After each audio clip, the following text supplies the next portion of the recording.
Halo Sobat Sehat, jumpa lagi dengan saya Kristanti Effendi pada sore hari ini yang cukup cerah ceria ini. Biasanya Jogja itu kalau sore hujan. Saya ditemani oleh yang keren sebelah saya, Dr. Bagas Wicaksono. Halo semuanya. Ya. Nah, sore hari ini kita akan berbincang-bincang tentang yang disebut dengan ikhtiar dalam merawat pasien dengan penyakit kronis ya di rumah biasanya, atau bisa juga di rumah sakit ya masih. Betul. Ya. Baik, ini saya sangat excited ini mau mendengarkan apa yang akan diceritakan oleh Dr. Bagas. Saya manggilnya Mas Bagas dan kayaknya lebih senang dipanggil Mas ya. Biar tetap muda gitu ya. Biar tetap muda. Ya. Ya, jadi mungkin mengenal lebih dekat dengan Dr. Bagas ya, Mas Bagas. Monggo, Mas Bagas ini sedang studi S3 di Belanda.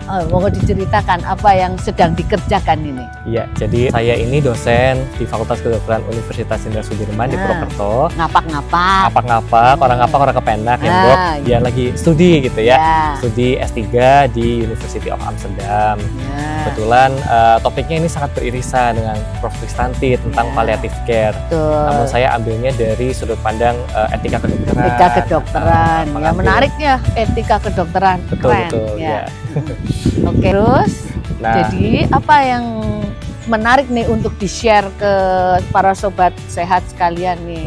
Karena yang mendengarkan ini mungkin juga masyarakat umum ya, ada juga tenaga kesehatan. Mungkin nanti kita akan lihat dari dua aspek ya, aspek masyarakat dan itu.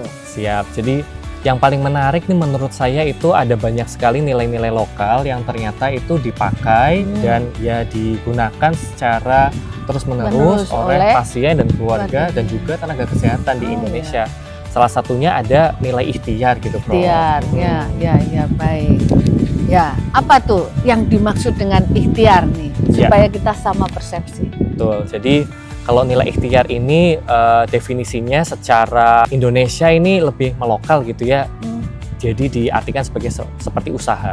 Upaya. Upaya. Pokoknya gimana cara untuk maksimal bisa gitu. Maksimal ya, atau usahanya gitu ya.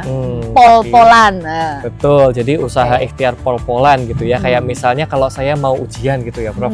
Ikhtiar belajarnya harus maksimal gitu. Nanti biasanya kan nilainya atau hasilnya sesuai dengan ikhtiarnya kayak gimana, tinggal tawakal pasrah gitu ya. Tawakal pasrah, akhirnya begitu ya. Betul. Tapi ikhtiar itu menjadi hal yang harus diupayakan gitu ya. Biasanya kayak jadi syaratnya dulu nih, belum boleh pasrah kalau belum ikhtiar gitu. Nah, kalau dalam konteks merawat orang sakit, itu yang dimaksud dengan ikhtiar yang ditemukan oleh Mas Bagas apa? Iya. Jadi di penelitian kami ini, penelitiannya itu kita ngikutin pasien, keluarga yang ada di rumah kayak gitu ya, Prof. Ternyata ikhtiar itu dipersepsikan macam-macam. Kira-kira ada 4 nih. Tapi yang paling sering nih satu nih, Prof. Yaitu mencapai kesembuhan, Prof.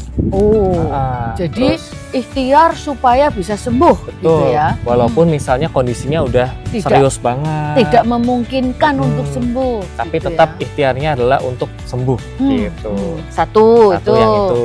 Kemudian yang sering juga adalah menjaga kondisi. Menjaga kondisi tetap gitu, stabil. Kalau misalnya nanti kondisinya menurun sedikit, keluarga sudah resah gitu ya. Betul. Jadi gimana caranya supaya tetap stabil? Misalnya gula darahnya tetap bagus gitu.